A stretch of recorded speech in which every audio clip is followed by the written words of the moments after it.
ScreenBlast special edition for Barbenheimer. That is Oppenheimer and Barbie. We both have seen those movies and we are reviewing them today. I am your host, K9 Biscuits. And this is some guy I'm out on the street corner. Why am I here? Well, legitimately, why am I here?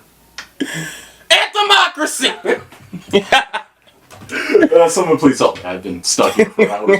In limbo. I haven't had food or water, but I have had urine filtered water, so, you know. Get off of that subject!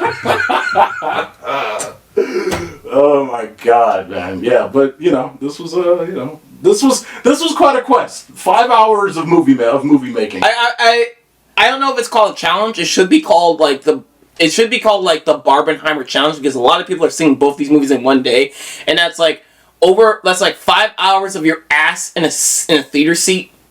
Because Oppenheimer's 3 hours, Barbie is just under 5. I mean, 3. Two. Jesus Christ! Could you imagine? Could you imagine Barbie? 5-hour Barbie cut. Oh Jesus! All right, but yeah, Barbie is just 2 hours. Some of our casting couch members downstairs might like that, but I'm gonna pass on that. Wait, you say some of our casting couch? Fuck. They know who they are. Shut the fuck up. All right, so let's get into it. All right, so we're gonna start with Oppenheimer first, because that's the order where we see stuff. Because when it comes to two movies we're gonna watch the same day, you want to go for the dark one first and the light one second, because it'd just be weird the other way around. Yeah. So I remember me and my roommate years ago, we went to go see 2 movies in one day. It was Cat in Underpants and Wonder Woman. We of course saw Wonder Woman first, and then we saw Cat in Underpants second. And Cat in Underpants was a better movie. I'm glad we saved that for last. Yeah, I mean, but overall, it's just going to see the optimistic movie you want to see second anyway. In terms of tone, leaving at the end of Oppenheimer might feel like a drag. So I think the idea, even though Barbenheimer is a perfect word for it, I think the optimal is to go see Oppenheimer first. Get that long 3-hour stretch out of the way, and then go see Barbie after. You know what I mean? For me, it's the other way around. A movie I'm more optimistic on is I'll go see first because I don't know if it's good or not. And a movie I'm sure it's going to be good, I will go see last because that's how I end my day. No, I mean, but for the Barbenheimer specifically. Barbenheimer specifically, same thing, because I know, from the trailer to Barbie made me laugh. I know that was going to make me laugh either way. Even if it's shit, there's still the good jokes I'm going to see again in the trailer.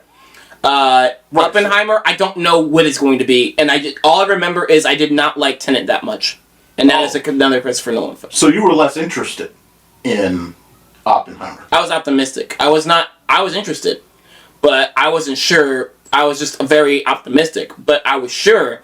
I was able to gamble that Barbie was going to be a fun time. What can you do with theory alone?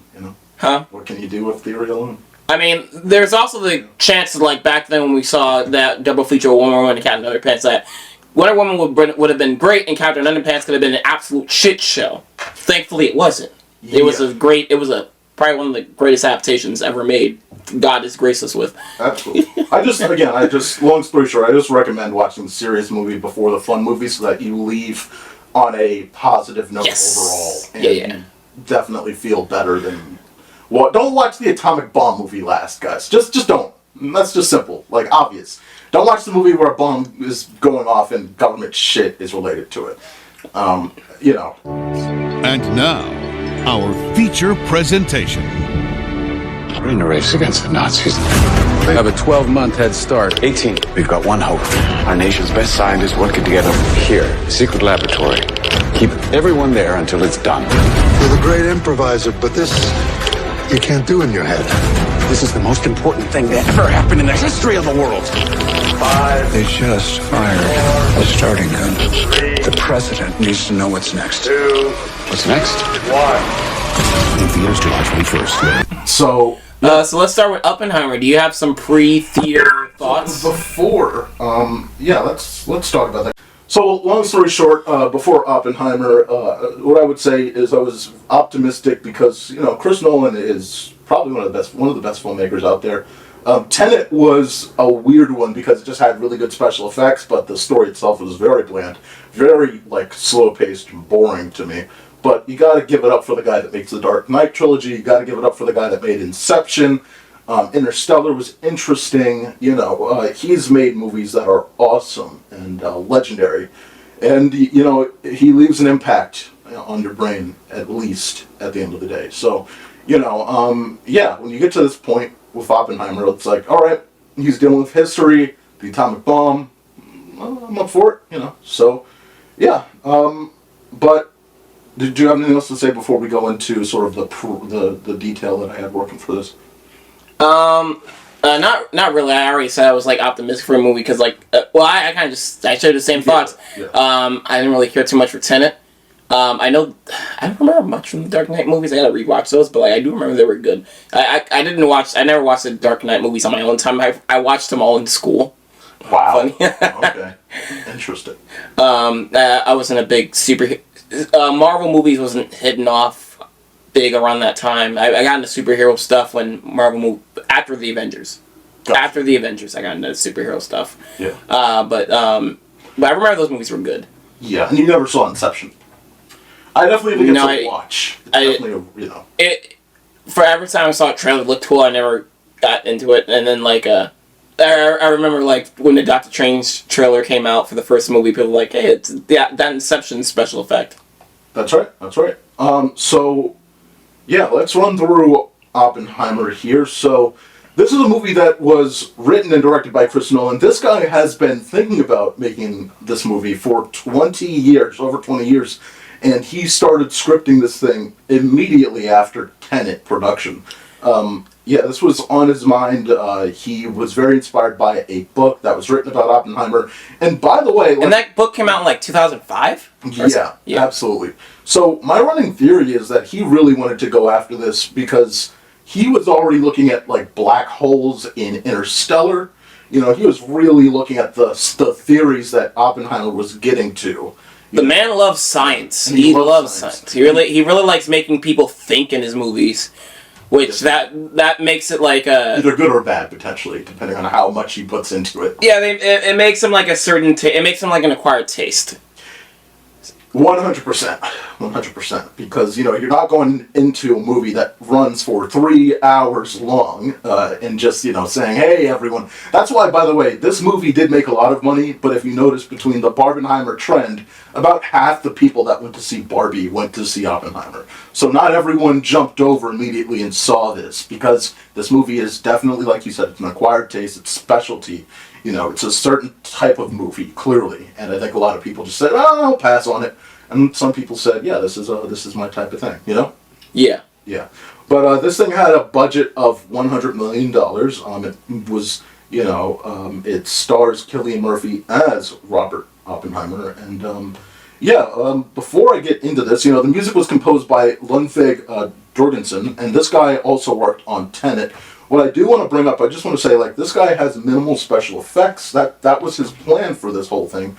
And I do want to bring up the fact that, he's done this a lot before, where you look at his movies, and in the past, it's, really, really focused on, he really wants to focus on special effects. And he does it in a minimal way, but he does it in a way that is very, very, very exciting and interesting to the eye. That was his whole point. You look at Inception, and it was just mystical. And then he did the same thing for something like Inception as well. So both of those movies, you look at them, he didn't subtract himself from special effects. And usually special effects he uses to amplify his movies, so... And of course you go as far as something like Tenet, and he used it. Now here it's this is practical, right? Mostly practical content. And so he kept getting increasingly closer to, going purely practical. And we see that, finally, he gets to the point in Oppenheimer here where, his goal is, let me try to make a movie as purely into this realm of non-CGI special effects as possible, and that's what we get with this movie. So I just want to run through some of these cast members here.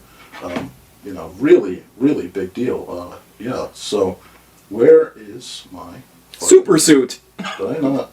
Where is my super suit? Oh, I don't have any fucking cast. Alright, it is what it is. I thought I had the cast in here. But, You don't? I have the cast on my fucking notes. I don't have the cast on my fucking thing. I have the cast on Barbie. I guess this thing got deleted somewhere. Either way, so like I said, Cillian Murphy as Oppenheimer does a really fucking good job. You get a sense of that. But I do want to bring up, before we start talking about the movie as a whole, I do want to talk about Robert Downey Jr. Fucking gold. Matt Damon. He's going for a Oscar or something. It's like one of his best roles since, I guess, Tony Stark. But he says he's only playing himself in those movies. Yeah, you could tell, it's... I see him as a different person. Also, the last movie I seen him in was fucking Dr. Dolittle, and that movie sucked balls. He hasn't done much, since that point. I'm surprised he... After the big movie that was Avengers Endgame, his next movie is fucking Dr. Dolittle. Right. 100%. Oh, God. God, that movie was so awful. I'm not trying to fucking phrase it. I don't think we were podcasting around the time that movie came out, but I remember I was excited for that movie because just Robert Downey Jr. Yeah, I don't really care if we're talking animal movies, but why would he agree to that?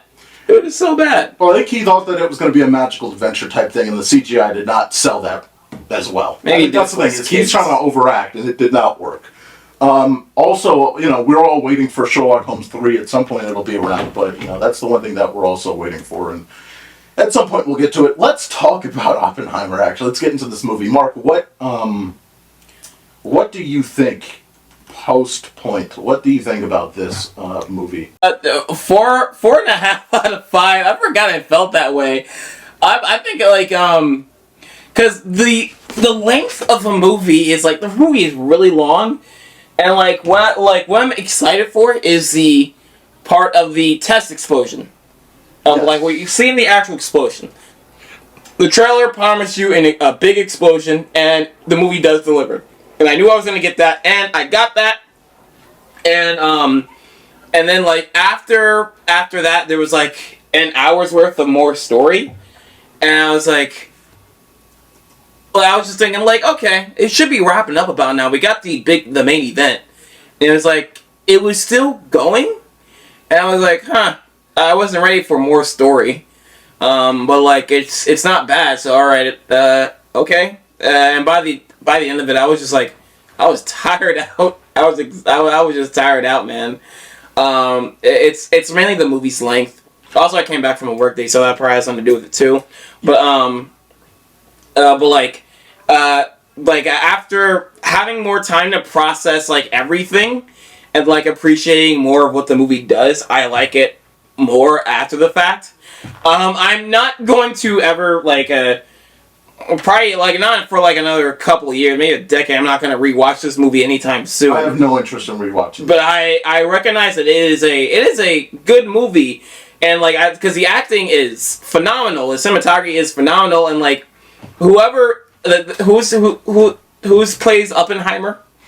The actor that plays Oppenheimer is Cillian Murphy. He's been working with Chris Nolan for many years. He has a perfect face outline because what Christopher Nolan does, he sometimes makes his face look like a skull. He will light it a certain way. Yeah. And I do like the parts where he's getting PTSD from after he realized he created a bomb like that. Because when he starts to get a panic attack. Yes. You hear this sound where it's starting to sound like he's like a choo-choo train, like a train. But it's actually people stomping. Yeah, it's the juxtaposition, and I think it's also the fact that it's non-linearity where he's connecting, where Nolan is connecting those things. But it takes me a while to figure. It took me a while to figure out what is connecting where. Yeah. After listening to a couple of reviews and stuff, you kind of oh, okay, that's that, and it's okay, it makes better sense now. It is a movie where it's not just a story. You do have to do some thinking yourself, because especially since it's told non-linearly, you gotta you gotta do some thinking yourself and figure out a puzzle piece like this. Okay, so this is that. This is go here. Yeah, I would recommend. And then it all comes down to at the ending, a reveal at the end of what has actually been said. Yeah, because they build on that. I would say the best non-linearity story to sort of start with one of them, if you're looking for sort of science history or just science in general, if you look into sci-fi, I'd say Arrival, which came out a few years ago, would probably be the best movie. It's very simple to follow. It's non-linearity. It only brings it up a couple of times in the movie, and then you kind of are referenced back to it. This movie, it's sprinkled all throughout, and you just kind of have to connect those dots. I do think that this is a very well-designed movie. I love the approach of, again, the whole point of this movie is to just see the world through Oppenheimer's eyes, and that's what Nolan really wanted to do here. That's why he wanted to work on this movie for so long, and that's why, again, he made this with such effort. You really get the sense of this man that's super, super, not just super unique, but a man that is absolutely, in a place of, I don't know, what's the best word to think of? He's just, wrestling with himself, and, he's an asshole, in many ways. And that's... He's a womanizer. He's a womanizer. Ladies' man. He's a ladies' man in the intellectual community, and, but he's an asshole to people around him at times, and that bites him and that bites him back. And I love the way that the personal relationships carry in this movie, because... Hey, honey, you single? What? Married? Even better. Even better, yeah. Then he'll take your girl, Mr. Still your bitch. Mr. Still, this man, it's crazy. I can't believe it. That's a lot. Well, this guy, Mr. Scientist. But I do agree. I think the issue here is that it's 3 hours. But I do think, here's my issue. My issue overall with its pacing is the movie really wants to shell out and describe Oppenheimer. It really wants to shell out and tell you, hey, here's what Oppenheimer is like before we get to the Manhattan Project. Once we get to the Manhattan Project and we get to the real depth of this movie, building the bomb, the threat of the bomb, the threat of the Germans getting the bomb, the implication for, actually making it and all that. The movie actually then is really well paced, and I think it really gets good once Matt Damon is on screen, because Cillian Murphy and Matt Damon have really good chemistry in their dialogue. But before that, it's just more personal relationships, built essentially showing the audience these other members of science that are critical to understand, and then only then do you start the cogs once you get to that Manhattan Project, because he's talking to one of his colleagues at the school that he's working. I can't remember what school he's at. But he's talking smarty a smart school in California, and a very intellectual school. And he's like, he's very much into a political leaning that the U.S. government does not like. And because of this, they are very hesitant to have him on the team to build this bomb. And once he's ready to separate himself from it, then the movie literally starts getting into gear. But that's 45 minutes to an hour into this movie, right? So you're waiting and waiting and waiting for things to kick on, and then they fucking kick on. But it takes a long time. And then, like you said, Mark, after we get past the bomb, there are moments that are interesting. I do think that it's really good that you get the idea of what happens after Oppenheimer designs this, and his team designs this. America feels good about it, but he feels like he built something that destroyed it, is critically damaging to humanity. I love the way that they set up this government perspective of, it's not about you, get off your ego, it's about us, it's about the U.S. military. We are the ones that said, do that. Cry, baby. We are the one. Yeah, that's such a good scene. It's we don't care about your emotion. I did that, and I'm proud of it. That's what the president felt. That's what you feel like after seeing that scene. But it's not the most well-paced movie in the world, but I love the music. I love the way that it's used. I love some of the characters, some of the actors. I'm glad we have a movie that can go to a historical point in time and not tell you that through a needle drop of a song from that era. Yeah, 100%. I feel you. It's they just, again, the music, the composing of Ludwig Jorgensen, Jorgensen, I believe? Jorgensen.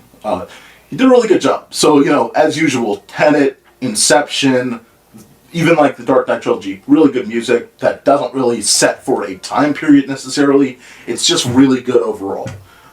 And, you know, so you're immersed in the story that he's trying to tell here.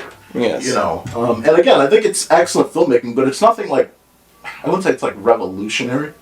I think the only times that it's revolutionary are when you're looking at microscopic things, because instead of special effects, he's really showing the film of what does this look like up close. Like, he's showing you things at such a minuscule, molecular level. You know what I mean? Like those things when you're on screen and you're watching him, especially in the beginning of the movie, and he's trying to figure things out scientifically, and he's like, you know, his mind is in a completely different realm. Like, it's like, wow, okay, this man's on a different level. And I love when they're describing this through visual. That's when it's really unique and on its own as a movie. But yeah, like it's just like the journey overall doesn't get good until the pressure is on. Until, you know, you also, by the way, there's so many things that I do like about this movie. I do love the fact that like you get this thing about like, hey, again, because like you go back and forth in time, the non-linearity. I love the fact that like you have this point in time where, you know, you're in a meeting. The meeting is like on a circular table, and they're talking about there are people spilling information at this complex that you're building. People are spilling the fact that you're building a bomb, an atom bomb. You know, and the Russians somehow learned about this, even though no one's supposed to know about this. And then you cut back, and fucking Oppenheimer's just casually like letting any like wife work in this area that's super supposed to be top secret, and he's super cool with almost any scientist getting out on that he wants, and so it's spreading. It's very like easy to get out. But you also have this thread with Robert Downey Jr.'s character where he just has this thing that he's held onto for so many years, and it's really well played. Like they really do a good job. Dude, that's like when you let your friends over your house, and then something that's important to your parents is missing, and so like they're interrogating you, and they want you to interrogate your friends. And it's like, what happened to it? Where was it? So is this like what happening to Oppenheimer? Yeah, exactly. There's the Oppenheimer. There's the thing where the big thing, of course, with Robert Downey Jr.'s character, is he's super pressed on the he said something to Einstein, and then he's been an asshole to him the whole time. And the scientific community doesn't like him, and I love at the end. I think it's Alden Ehrenreich or whoever played Han Solo in that Solo spin-off movie. That actor did a really good job, of course, as well. He plays like a reporter type deal guy, and he's talking to Robert Downey Jr.'s character, and he's like, do you even know if what he said is related to you at all? Like, does it even matter at this point? And but Robert Downey Jr.'s character has been holding on to this for so long, you know, and he's built this whole thing in his head that he's ready to backstab Oppenheimer, and he's backstabbed him the whole way through, and he's set it up so that he comes out on top, like, you know, and it just shows how petty people can be, even in the highest places.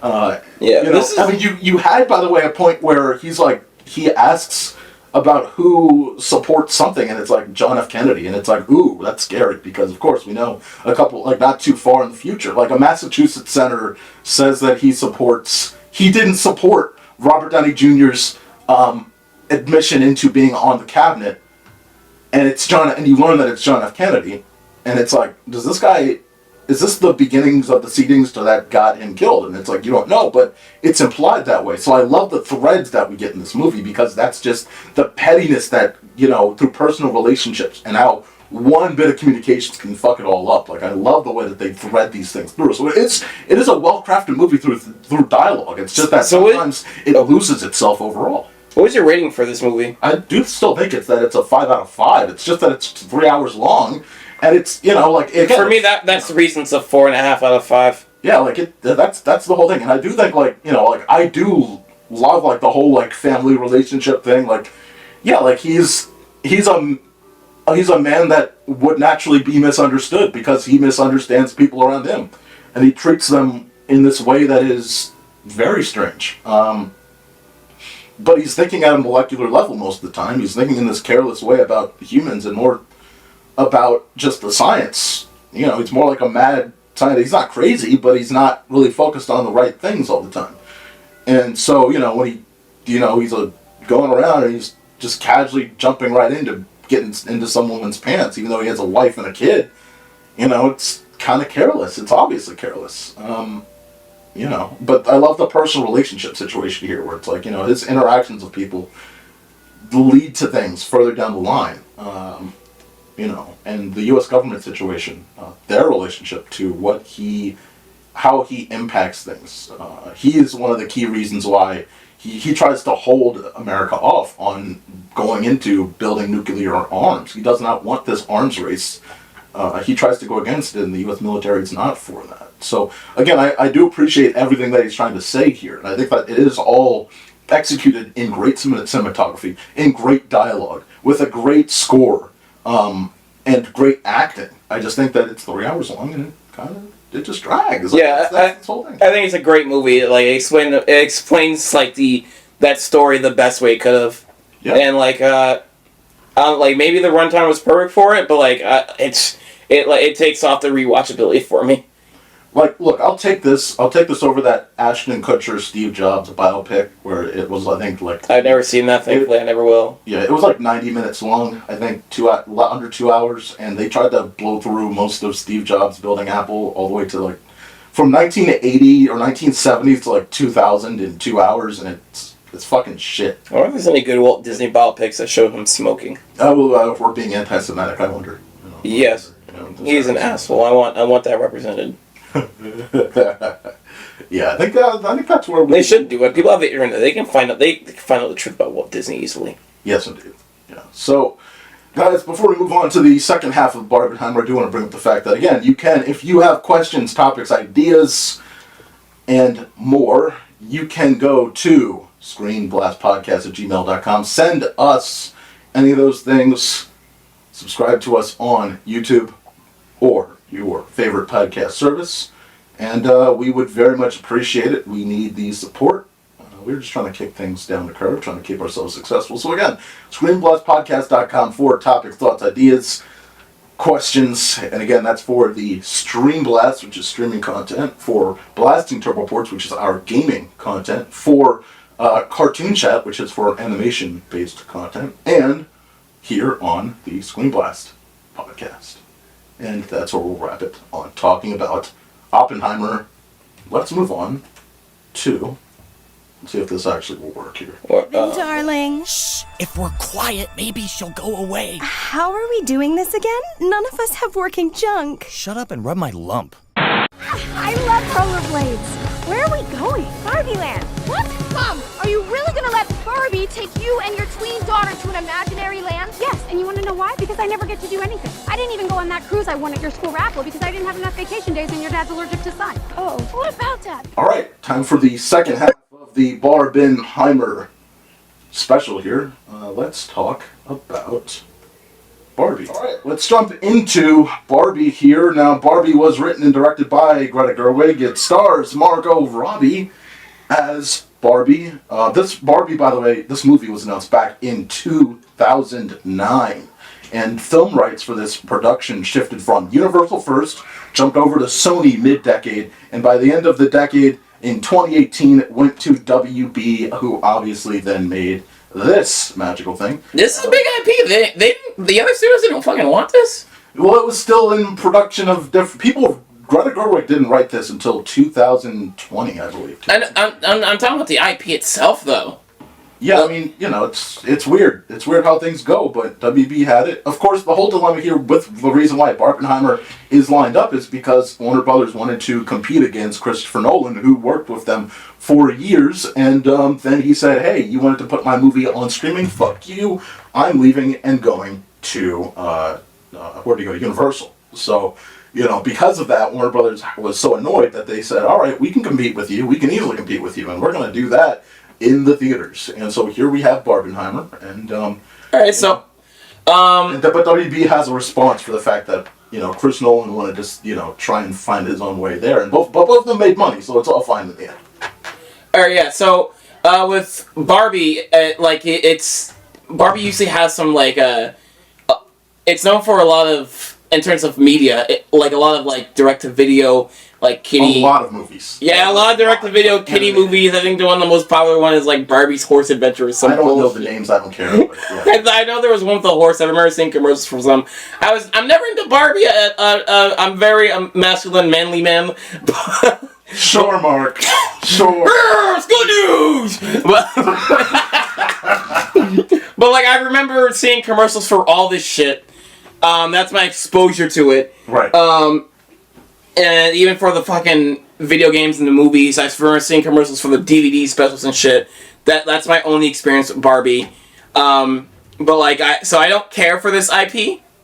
But I was curious when this movie was first announced. I thought it was just gonna be a doll come to life movie, because Disney Channel kind of already made that concept before. It's a very old Disney Channel movie. How to Build a Better Boy? Yeah, no, that's not it. It's a girl and her doll, and the doll becomes it's called life size. But the doll, it becomes life size, and she has to learn how to be a human or some shit. Tyra Banks and Lindsay Lohan star in Life Size. Why do I feel like I'm in a bad horror movie? Coming up next on Disney Channel. It's a dumb Disney Channel movie, but it's there. I remember watching it. I when I was a kid. That's what I thought this movie was gonna be. But then I saw the trailer, and then what got my attention is the set designs. I can always appreciate some good colors and some good set designs. My takeaway from a movie that is not very good, but has I think, in my opinion, some fun set designing is the Cat in the Hat. The 2003 Cat in the Hat movie. I like the set design of the neighborhood of that movie. I like the set design of the house is not that interesting, but the set design of everything outside the house. If you remember that neighborhood, the street, yeah. Yeah, I thought that movie is very memorable because of the sets, and what got me is the bright colors of this dollhouse looking set, and it's it looks great. I like staring at this. This whole area is I just want to see how this plays out, and it looks funny. It looks campy. Greta Gerwig. The only movie I've seen of hers is Lady Bird, and it's a coming of age story. Yes. It's a fun movie. Yeah. Apparently they're really good. Apparently. Yeah, that was good. That was good. Yeah, that was a good coming of age movie. I've seen it a long time ago in the Charles Theater. Yeah, before you go further into your thoughts on this movie, let me run through and just finish this part off here. This movie had a budget of $130 to $145, so not too expensive, still less than Elemental. They fucking used up all the color pink. California had a shortage of the pink paint because they used it on the sets of this movie. Fucking incredible. And you can imagine the orders, madness. But yeah, $130 to $45 million. It's already made over $800 million as of this recording. It's expected by next weekend to reach $1 billion. This already will already have made $1 billion. Where else is my, what am I looking at here? Yeah, this is the largest opening since Wakanda forever, and it is, by the way, for Warner Brothers, this is a really shocking statistic. It's the largest second weekend earning for a Warner Brothers film ever. God dang. In its entire history. Well, this movie's also kind of an event now, because, in terms of, getting people, kind of like the Rocky Horror Picture Show, people are just dressing up for this movie. I've seen, there's men and women are just dressing up as Barbies, Kens. They're dressing up in pink, wearing some t-shirts.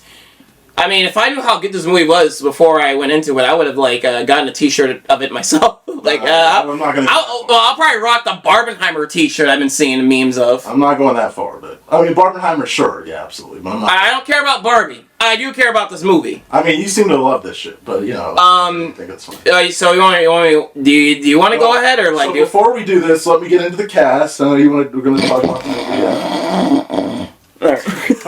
I thought you had a snot thing. I was worried. I was like, oh, what the fuck is that? Yeah, that's why I'm sleeping. Yeah, so let's talk about this cast here. Very good lineup, and there's so many people that I left out here. But notice I put Michael Cera as Alan. Kind of like how the movie treats him. But Barbie, obviously, Margot Robbie here. By the way, Margot Robbie was critical in this movie's development. She connected with a lot of people to get them on this. She actually pushed the film to Warner Brothers back in 2018. She was one of the reasons why this movie was pushed over to Warner Brothers. She really wanted this movie to be pushed. From what I heard, she also, by the way, approached Greta Gerwig to make this movie as well. And Greta Gerwig said, "I'm not writing this without my I'm not doing this without my writing partner." I forgot the name of her writing partner. Yeah, but like, this was like a team effort. This is like connections with connections. I'm not doing this without my girl, and I'm not doing this without my girl. Right. So this was a very well executed, female first led team in the development of this movie. You had Ken as Ryan Gosling. Ryan Gosling as Ken. Kate McKinnon as Weird Barbie, and I will say, Kate McKinnon.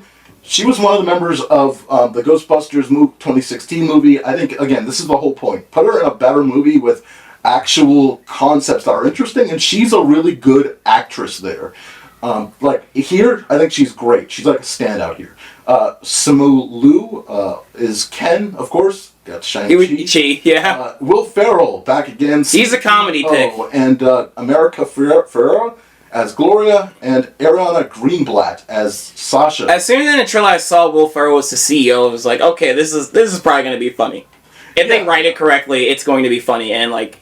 I already spoiled my thoughts. Of, like they wrote him correctly in this. Absolutely, yeah. I thought this was a very I think they did a really good job in portraying this this idea, because what I love about this is Barbie's in a weird spot. Barbie has been, as the moody teenager says, as the moody teenager says, like she's like, Barbie is, she shows us that women are, over sexualized, and she's body standards, or she gives us bad expectations for body standards, and this and that, and Barbie is bad, and we haven't played with her in years, right? And so Barbie's in a weird spot as a brand name and as a sort of toy.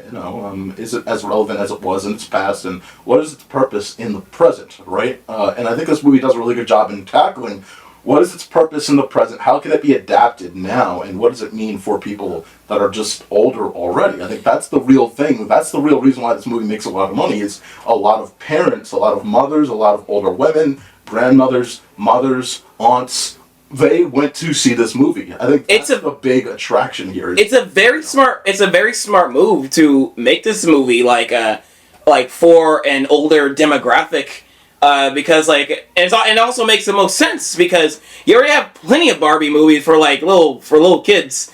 So they're doing something different. They're making it worth watching for older people by making this PG-13. And I'm surprised, a company like Mattel went through with this. I'm surprised, the IP holder, the people, borrowing the IP, Warner Brothers, let this happen, because usually, people who are, borrowing IPs, big IPs, will, kiss the butts of, whoever they're... It's gotta be rated G. Illumination Nintendo, it's Illumination is just gonna safe choices, we're gonna play it safe, we're borrowing this IP, we make sure that we respect the person... We're borrowing this big IP, or we gotta make sure we respect the person who we're borrowing this IP from. But they just Greta Gerwig just run loose with this movie, and this is a very well written movie. This is very extremely funny. I think it's extremely funny. It's fine. It is extremely funny, yeah, I agree. But, the first couple of minutes of, that silly song. I thought it was just a song, but it just got meta. Where the lady singing is it's the start of your day, and it's the narrator is doing some narration, and the lady singing a song I'm not done singing!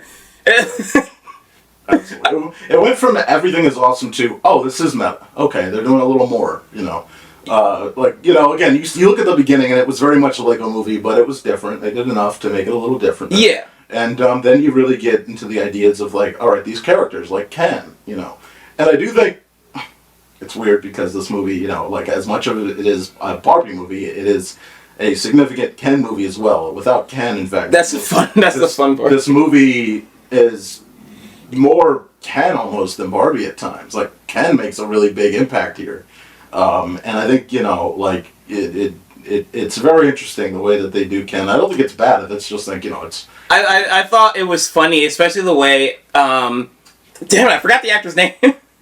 Who you're talking about? The main Ken. Yeah, let me pull this up here. You're talking about Ryan Gosling. The way Ryan Gosling plays him is like it's hilarious. He does steal the show. Because like the thing about his Ken is like he only feels validation if he gets noticed by Barbie, and so he's Beach Ken. That's all. So yeah, so he doesn't know like who he is, and he's trying to find himself. So like when they get to the real world, he discovers like toxic like masculinity, and he gets all these books about like men horses. About like the horses and men taking over the world, and he brings that back to Barbie Land, and he turns because like the thing about Barbie Land is like because you have like all these type of Barbies like space Barbie, presidential Barbie, like all these Barbies in high positions. Meanwhile, the Ken are in like second tier positions. So it is It is a kind of like a reverse. They claim, by the way, Mark's just jumping right into this saying it is a reverse. It's like how they view the real world. They think it is. Let me finish, bitch. How they view the real world. Not how the real world is. How they view it. Just riding feminism strap on. You're doing it. I tell you what, A+. You know, like yeah, you know they that's their and again like I don't want to get straight into that only, but I do think you know like Ryan. So at times Ryan Gosling, I feel like you know I think Barbie, Margot Robbie's Barbie could really be stronger in the movie if Ken wasn't there, just because we could have gotten more definition of her character. But we already get more definition of her character by the end of the movie. I think we got enough because he was meant to be like stereotypical Barbie, and like she was stereotypical Barbie. You know, I'm just saying like if Ken wasn't involved, you could imagine that you know it would lean more into like the Lego Movie. So I'm glad that you had Ken involved because it kind of shook things up in terms of where the story direction went. You know.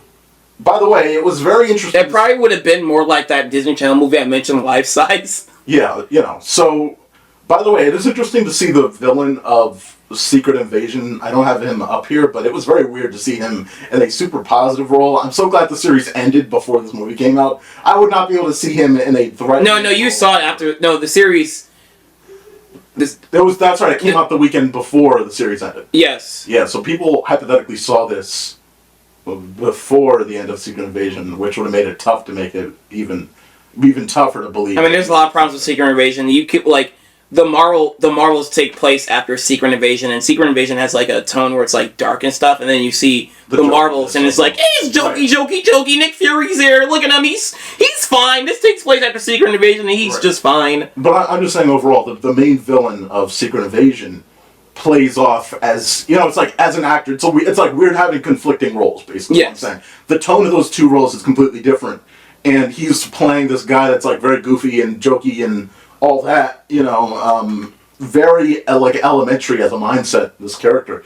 And it's just funny for him to play both sides of it, and you see him back-to-back weeks. It's very weird. By the way, like you don't have the cast listing for Alan. He's funny. Michael Cera, that's his name. No, I have him. He's up there. What are you talking about? Yeah, it's right there. And Michael Cera's airs. Oh, you don't have his picture. Because the joke is like the movie, he's just off to the side. I kind of explained that because you made it. Yeah, it's right there. It's okay. Yeah. All right. Thanks for. I wouldn't know that if you didn't explain it because you made this. My God, Mark, Jesus, get the. As director Bryan Swan envisioned. Anyway, so. What I will say is, after seeing, you know, again, masculine side here, funny enough, seeing Ken, Simone Liu, seeing the villain of Secret Invasion, I think we have our Fantastic Four, Mr. Fantastic. I think Ryan Gosling should, because they have great, like, goofy, like, the chemistry between him, like, you see it at the top picture there. I think they have some good chemistry, and it would be just funny to have him still. That's too late prior. I think they already casted Adam Driver. Adam Driver? That's what I'm hearing. Mr. Fantastic? Yeah. That's disgusting. I don't mind Adam Driver. Just doesn't. This is modern day. This is post Phase 3 Marvel, baby, making all the right decisions. All right. Well, hypothetically, in another world, he would fit because his chemistry is awesome. I forgot what was the actor they got in Multiverse of Madness, but he would have been a good Mr. Fantastic. That was a dumbass tease. Well, it was stupid that you would kill the guy that would be a great role for him. You give a guy that's an extra that kill Mr. Fantastic role, by the way. You know what I mean? You don't give the guy that could be a... You know, I just thought about it. The movie would have been better if they just kept all those guys alive and they would have been, like, helping with the climax and shit. Mark, you're making too much sense here. Yeah, like it's... Post-Phase 3 Marvel. Fantastic all the way around. Fantastic all the way around. Except for Spider-Man No Way Home. Nobody liked that movie, but everyone liked everything else. Yes. I do think... I'm being sarcastic. I'm joking. Yes, of course. I do think, like you said, the set design is absolutely fantastic. Gotta give it to him. I think that this movie should be nominated for costume design, because that's what they're doing. They're doing property-based things, and I think they've executed that as a whole, except for the chunky ones.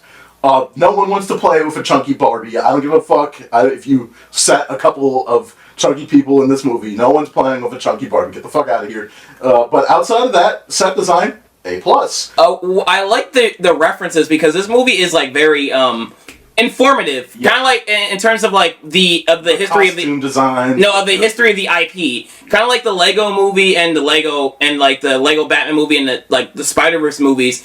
It like explores the IP. It was like that actually existed, and the movie's like, yes, it did. I remember like a Barbie commercial that grossed me out when I was a kid was like they had this dog and it just poops out, and it's like why is there a toy for girls that have a dog that fucking poops? But they showcase that dog in the movie, and I was like, yeah, there's that dog that fucking poops out, and like they showcase all these weird Barbies, like the pregnant Barbie, and like and with a baby inside, and there was like a Barbie with like if you lift up his arms, his boobs grow. Yeah. And they just like comment how weird it is, and it's like I like when movies that have big IPs they like explore the IPs like that, and it's fascinating. It's fun, and it's like a fun way to be informed of like the history of the IP every time. Yeah, I love this. I love everything about the set design, how far they went in terms of the lore. That's the thing is like. When you talk about like Marvel and how deep they go with their own lore in the MCU and Spider-Man, the lore they did in Spider-Verse, here it's just as far, if not further, where you have vehicles and all of that, and they use every bit of screen time is used to reference. All of this is like everything they showcase is just a real Barbie product. Yes. And I love the actor who plays the weird Barbie. Yes. Of like she's a Barbie that she's been in Sid's room. If you little girls do mess up their toys, so like I like even the mom in this movie was saying, yeah, I mean, I had one too. Yeah, we're like you play with it too rough, like cut the hair, put marker on and stuff. Yep. I thought that was funny. One of the funny things about this movie is like it plays around with its logic, where it's like. It's not questioning it too much. It's just like, don't think about it. Just have fun with it. Because it's not taking it too seriously. Yeah. Where it's like, what is, like, kids, they keep questioning, what is this world? Is it like its own dimension, or is it like an imagination world? And it's like, I love how when they ask that question inside the office, everyone's like, yes. Or like when the little girl gets there, she's like, so is there giant hands that like play around with you? Like, no, it's not nothing like that. And like also like how you get there, you have to get there between like you have to roller skate there, you have to motorboat there, you have to like drive there. Go into space. You have to bicycle to motorcycle, motorcycle or bicycle, whatever it is, to then boat, to then fly to space, to go down, and then you're rollerblading or whatever, and then you're in the real world. Which again, it's just a mystical transformation. It's just like, fuck it, we're gonna have fun with this. It doesn't matter if it makes sense. It's like, should we have a portal like Space Jam? Should we make this scientific? No, fuck it. Who cares? Like, let's just fucking do this like we would if it was if we were kids. Like, how you bring it to the real world? Fuck it. You got to do this, and then you unlock this, and you get to this. It's like, that's cool. I love that. I love that idea. Yeah. You know? I get like a lot of people don't care for this movie's message. I'm not really I'm not thinking too much about this movie's message. I mean, it shoves it in your fucking face. It does. It does. I don't know how the fuck you just said, fuck it. I'm not thinking about it. It's like, bro, like, I understand you're not. No, it does, but I think the message, like, impacts the story itself in terms of, like, in universe. It does matter a lot to the story. Yes. And I think it works well with it. And like it doesn't feel preachy because it just has fun with it. Yeah, like the men in this world are toxic, but the way they showcase that is just so funny. And I just like laughed every time they did it. And I'm not offended. I thought it was funny. They're just like making fun of like the stereotypes of how toxic men because they do exist out in the world, but like how a toxic man would act, and it's the movie just like plays around with everything, and it feels less like they're. I mean, like, yes, I understand that. It feels like less like they're talking about toxic men and just men in general. You know, like, you know, when you get to the point of the movie where they're like, hey, like, don't give a fuck about what, like, it's like, all right, let's rope them in. We actually care, and then we don't give a fuck about them, and it's like.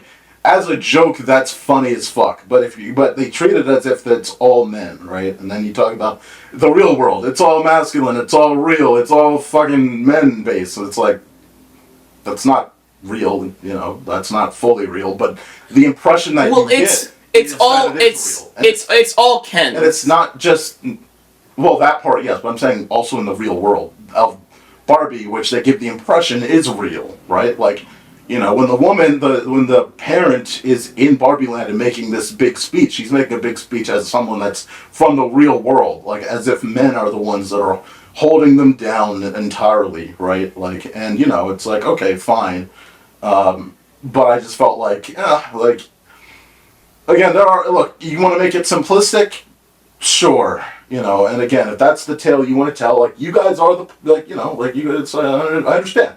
It's very similar to how a lot of like kids cartoons, like the girls' bathroom would like have fucking perfume and fucking horses and all that shit. Basically, look like Barbie Land, right? Like, it's essentially the same thing. However, if you're gonna do that and say that that's all men and that's the whole point, you know, I do think that's like, you know. I think it's even funnier that like. How the Kens view like toxic masculinity because like it's just like they have all this like I forgot the name of the music. They have this like weird rock music and they have like they keep having brewski beers. I think it's what it's called. Right. And cause they're being masculine, but then they have that very flamboyant dance number that distracts them from getting the political hierarchy. Yes. And it's just I just found it all very charming. I was just laughing. You know, I love that dance number. I thought it was cool as fuck. I thought it was awesome. You know, I thought there was going to be more of that in this movie, and it just was like, oh, okay, there's not much of this. I think when they get to the real world, I did like the dive in into the real world a bit, where it's like, all right, Barbie's dealing with trying to figure this shit out and go through. You know, I just think, you know. You know, it's like, all right, the teenager's a bit I'm glad we didn't have to spend too much time with the teenager, but every time she was on screen, she was a bitch to her, and she was a bitch to her mom, but that was the point of the movie, was to have a bitch fucking teenager, you know, and then she warms up to it, and it's like, well, we gotta write the teenager as a bitch. It's like, all right, fine, gotta deal with that, gotta chug that along. You know, and I feel like, again, all of this has purpose, because I'm sure women think, yeah, this is what we feel like, but it's like from a place of non-realism, like it's far beyond the reality, but it feels like they're placing this as reality at times, the real world. You know, so yeah, you know, I love the chase sequence between the Mattel CEO and and Barbie inside this building and outside the building. Like, she gets to the basement and you learn later that was the creator of Barbie, and I think that was really beautiful and really well executed. You know, she was, what the fuck? She was completely fine with it. And okay, my computer just turned off. It just went to sleep. That's why. Gotcha. But yeah, and so they think they did a good job with that, and you know, the chase sequence, and Yeah, again, all the acting is great, by the way. Everyone plays their part very well. Nothing like, again, acting is great. They know how to act very, in a weird way of describing it, they know, like, everyone in Barbie World knows how to act very plastic. That's A+. That's the best way to say it. Yes. Yes, absolutely. And, like, I love what, the way Will Ferrell's role in this. But, like, because, like, because there are other male characters that don't act all toxic in this, and like Wolf, and like I wouldn't say like everyone needs. Well, they make him gleefully ignorant. Like, yes, you don't get it. I love that. Also, the Mattel office is very funny. The shape of the design of it is just stupid. Yes, yeah, and like the way that wacky chase scene in Mattel and the way they're all running. Yeah, they make them, like because like it's so weird. They make them look like act like. Toys, but they're not. But this is why I don't take the message, like, you don't have to take the message too seriously, and that's why because, like, they make, because the real world is also a wacky loony land, too, just like the Barbie world. Mattel is. Everything else is, hey, lady, look at the inside of your suit. Wow, I'd love to get inside that. It's like, I mean... Well, it's very over-exaggerated, and it's like, because they get arrested, like, 3 times, and they just get let go because they're pretty, both of them. Is that why they get let go? Is that why? Yeah, because they look good. Because they look good. Yeah. Okay. They got arrested, like, 2 or 3 times. Interesting. Yeah, no, they definitely got arrested. Because it's the real, because, like, the real world outside, like, the main characters who came from the real world, is, like, it's just very wacky. And, like, even, like, when she goes to high school, she's talking to that girl who's stopping her from talking to the, popular girl. Yeah. And it's like, even that's just like a very over-exaggerated way of viewing like a teen popularity in school. I mean, it's still, that one came off as pretty real. I don't know. I don't know.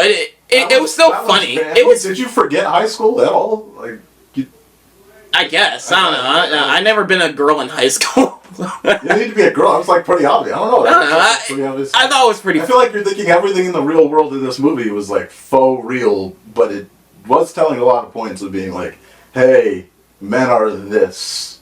They're this. They're really that. And I think it's very impressionable, but it's fine. It is what it is. I feel you. Again, I don't think this is a terrible movie. I just think like its message is shit. Like I think again, like it's very enjoyable. I'm sure a lot of women, obviously women love this movie, which is why it's literally Warner Brothers' second highest grossing second release of all time, second weekend of all time. That's why, again, I give it a 4 out of 5. Like, I think it's solid. Like, it's a 4 out of 5. Like, again, the production value is great. The execution is great. Everything about it's great. I don't like it necessarily, but I know that this movie is well executed. So 4 out of 5. I'm surprised you're getting a 4 out of 5 after all of that. Well, I have problems with it, but I know that those are my own problems, but they're not actually the film's problems. Like, you know what I mean? I know. There are people... How do you feel? What about you? Dude, there's a guy... From the way you feel, from the way it sounds like you feel about it, I'm surprised it's like not a 3 out of 5 or something. Well, there's a guy on YouTube called, like, FD Signify or something, and he was saying, like, some really negative shit about Spider-Verse, and, like, really dogging it and giving it a shit rating, because it had a fucking slightly pro-cop message, and so he's... like, yeah, that's fucking bad for a black cop or whatever. And it's like, bro, what the okay. But I'm not gonna, but it's... I agree, Spider-Verse fucking sucks! Right. No, I'm joking. But, you know what I was like, no, like, I do think it's a well-executed, I think it's still a well-executed movie. Is it better than Ant-Man Quantumania? Fuck yeah. Like, I'm not gonna give this a lower rating than Ant-Man Quantumania. Is it though? Yeah. I will say the teenager was a little less annoying than fucking the girl from Ant-Man Quantum. Then all of Quantumania. Yeah, then the teenager in Quantum. Then all of Phase 4 Marvel. All of Phase 4 Marvel, yeah. So, well, fuck it. But like by the way, I rooted for. I love everything toward the end as well. Like you said, the dance off, the fucking everyone teaming up to work together to figure this shit out. It doesn't end. I thought it was just going to be a happy end in Barbie Land. Where we are fighting over transitions. I'm trying to know where you were going because I was trying to get myself off and you moved the camera. This is what happens when you give 2 people the controls. All right, here you go. This is what happens when you have 2 men in charge of the podcast. It becomes toxic. Toxic masculinity. Toxic masculinity. But like, we really need to get rid of that casting couch. I tell you. Toxic masculinity inside this entire house. Inside this entire house. I'll call some escorts in. We'll have some females. Oh my god. But this I thought this movie was like really fun. It's just I liked how the ending wasn't stereotypical. Like Barbie like just wasn't like just happy to like go back to because like she wasn't happy just to go back to Barbie Land. And Will Ferrell was like he was just thinking about just giving a stereotypical ending. Like, yeah, the movie's ended. Like, Barbie is back in Barbie Land and she just wants to fall in love with Ken. And she's like, I don't want that. And she's trying to figure out what she wants. Yep. And it's like for the movie itself, I thought it was like I thought it was pretty deep. For like the character in the movie itself, I thought it was very creative ending, and I didn't see it coming. And after all of that, and on the funny punchline, like I like to see a gynecologist. Gynecologist. Yeah. Gynecologist. There we go. Doctor that looks into the pussy and all that. Yes, because the joke was that earlier she doesn't have any genitalia. Yes. And I was like, okay, they brought that joke back. That was funny. Yeah. For me, this movie was a blast. Kind of like the Lego movie. It was just I still think that this is a top 5 fucking movie of the year for you? Yes. Do you is this better than Super Mario movie for you? Yes! Super Mario movie wasn't that great, but it was fun. I liked it. This man said the fucking Barbie movie was better than Super Mario Brothers. Do you motherfuckers hear that? Mario movie was safe. It was fun because I saw the Mario Brothers on screen, and it was like the games. Like, cool, I see like the game shit on there. My god. But I will hold that, like saying like, yeah, my Barbie movie better than Mario movie. Top fucking 5. Mario movie isn't like even one of the best video game movies. It is better than almost all of the video games. What the fuck are you talking about? What? Not better than fucking the Sonic ones? Yes. Yeah, because they actually go to the video game realm. Your fucking Sonic movies are so stuck in live action. They're fun. But they were fun. They were well written. Fucking Jim Carrey and Jim Carrey is the reason why people went to. And not that what the fuck? Fuck the actor's name. But he plays like Dewey and like Leonardo in Rise of the TMNT. I forgot his name, but like he was good. He was good in those movies. There's other video game movies that are better than that. Jesus, top 5. Was this better than the fucking Teenage Mutant Ninja Turtles movie we just saw to you? I just want to know. Was this better? Barbie was better to you than fucking Mutant Mayhem? And you're thinking about this because you don't know what's. You think Barbie is better than the TMNT Mutant Mayhem? Yes. Movie? God. We're going to have to give this. Daryl might have a better movie opinion than you. I don't know. This is tough. He might have something that agree with you, but like my god. But like I have a cow, man. Who's this Daryl? I know a Blackjack. Who's this Daryl? He's never been on the podcast. That doesn't fucking matter. he's not listening to this shit anyway. He's probably on his phone fucking jacking off or something. I don't know what the fuck he's doing. But all I know is I cannot believe that is your fucking stance. I mean, this movie was like you said. This movie wasn't for you. I said this movie was for me. Is this better than Guardians 3 to you? I'm trying to run through these movies. No. Okay. I like Guardians 3 better. And it's not better. I like Spider-Verse better. No, it's no way. It's not better than Spider-Verse. It's not better than Spider-Verse at all. Okay. All right. You got any? Throw some other movies at me. Come on, what you got? Mission Impossible: Dead Reckoning. Yes. You think it's better than Mission Impossible: Dead Reckoning? What the fuck? I had more fun in this. Mission Impossible as a movie. Yes. Because Mission Impossible was like really good. There were some parts that were a little bit slowed down. That felt slow, slower to me, and I was like, it was very few parts, but it was like losing me a little bit. But like it kept picking up. Mission Impossible 7, really great movie. Barbie, I was active the whole time. That's why I put it up so high. Again, this movie is my type of thing. It's my it's just fun the entire time. For me, it was just a really good time. I was having a blast. I did not feel like I was daydreaming at any point. It was just like, I was actively like, You were digging it. yeah, I was actively digging it the whole time. Wow. I'm like, this is a movie I'm going to buy the Blu-ray of. This is a trophy movie. You're gonna buy the fucking Barbie movie Blu-ray? Yes, I am. My sister works at a retail, and she was like, "Hey, if you got any movies to you want to get on DVD, let me know." So like, all right, so I want to. Can you get me the Spider-Verse when it comes out? Yeah. Also, can you get me Barbie when it comes out? Like, okay. You thought this was better than Guardians? You thought this was No, I did. I said Guardians was better. Oh, Guardians was better. Fucker, you just like, you are so on, just like so hating on me right now. Well, okay, Elemental to me is a better movie than this. Buy them like Far from that. Fuck that. Buy a good two. Fuck that. No. Hell no.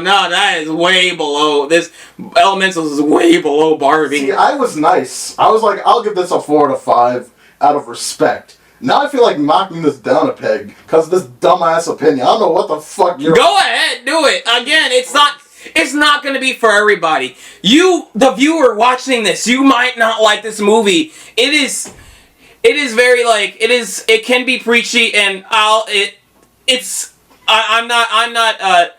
not like I'm asexual. I'm not fucking What? I'm not. No, I'm about to get to it. I'm not homosexual, but this movie is very gay. It is very gay, but it's very funny. What the fuck are you talking about? What does this have to do? What? Because all the Kens are very fucking flamboyant and gay in this. Okay. They kiss each other. Who gives a fuck? Right? Yeah, cool. But some people just don't want to see that. So right? I don't care if they did that. I know you don't care. Some people do. Because like. I was talking to some people at work, like, yeah, the Barbie movie was good. Like, I don't want to watch Barbie, though. It's a girl's property. And I was like, I can understand that. So, did you think this was better than Creed 3? I didn't see Creed 3. Oh, Jesus Christ. Maybe Creed 3 is better. Who knows? I didn't see it. Oh, Jesus Christ. I haven't seen Creed 1 and 2 yet. That's why I didn't get a chance to see Creed. Probably think this is better than The Incredibles. Alright, I'm going to stop looking for I'm going to walk away before I anger you. Ladies and gentlemen, I think we've wrapped it up here. I cannot believe. What is your rating of this movie? Fucking 10 out of 5, 10 out of 10, perfect? I told you multiple times. What the fuck is your fucking score, man? Jesus. 10 out of 10. 5 out of 5. I love this. This is great. I'm going to watch it again. Probably not in theaters, because I don't have the time to, because there's so much coming out. You know how there's a reason to support, like, Across the Spider-Verse, because it's like, hey, you want good animation. I think this is like getting a lot of money right now, because the word of mouth is like from men is like, it's like people like from men is like, it's like this movie's good. I don't think that's just men. I think it's just women. Women too? Yeah. I think women are rewatching this movie too. But like, it's the praise, the word of mouth is catching on. Well, obviously, that's why it's almost at $1 billion in 3 weeks. Deservedly so. In my opinion.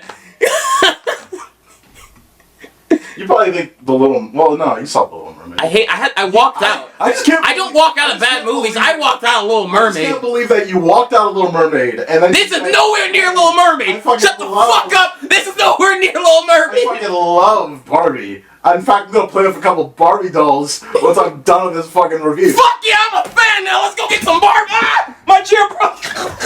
Are you serious? It broke? I think I broke it. All right, I think we should end it here, ladies and gentlemen. That's been the Chaos, the ScreenBlast podcast. Mark. I know it's back in place. Or did I break it? Nope, I broke it. All right, you can some super glue can probably fix that. You can find Mark at Barbie.com clearly, and you can find him where else? Barbie. No, K9 Biscuit. K9 Business. That's K9BISKUTS. This has been Barbenheimer. Yes, indeed, the ultimate crossover of 2023, and of course, you can find me at Democracy, ATHEMOC. And I'm surprised you didn't ask that. I'm surprised you didn't ask. Is Barbie? Do I like Barbie better than Oppenheimer? And you already know the answer. Mark, you already gave the rating. It's a 4.5 out of 5. So I know that you were gonna say fucking this movie is. I just want to say all ratings don't apply to like the same movie, because there's some movies that like I will give like a a like 5 out of 5, and there's some movies I will give a 4 out of 5. But sometimes I'll watch that 4 out of 5 movie over that 5 out of 5 movie because that rating only applies to the context of that movie, not to overall of movies. Ladies and gentlemen, I hope you enjoyed the ScreenBlast podcast. You can find... I'm pissing him off, so he's ending the podcast right here, folks. I'm not pissed off. I'm just saying, like, I don't have anything else to say. Like, you have a review stance, and I think that this was a movie that just... It was fine. I would watch Taxi. Then give it a 3 out of 5. Give it a 2.5 out of 5. I would watch Queen Latifah. You don't have to go to a 4 out of 5. You don't have to like this movie because I like it. No, well, I'm just saying, it's a 4 out of 5 because of execution. I'm not saying that it's a fucking... That's very respectable. That's really respectable that you're that I said Teen Titans Go to the Movies was a 4 out of 5 because it was a fucking... I agree, it was a 4 out of 5. Teen Titans Go to the Movies was a 4 out of 5. That's what I'm saying. Like, but I'm saying that this movie is not better than, like... It's barely better than Transformers Rise of the Beasts. I like this movie better than Transformers. Of course you do! Of course you do! What the fuck are you talking about? Like, no. But, yeah, fucking Christ. Jesus. Alright, this is the last. We've ended our friendship with this discussion. Yeah, this is the last episode forever. Yeah. We're probably gonna fist fight when the camera turns off, people. So and if hypothetically there was another episode, you would find that episode at ScreenBlast Podcast on YouTube and your favorite podcast streamer. The next time you see one of us gonna have battle scars. It's Bryan. I'm gonna beat the fuck out of him if he tries to come at me. You really think the guy that likes Barbie is gonna do shit? You gotta have that Ken masculinity. Guys, you can say the line. You can say the line now. Just say logging out. You're saying it. I'm not saying it because that's your tagline. Thanks for listening. Logging out, everybody.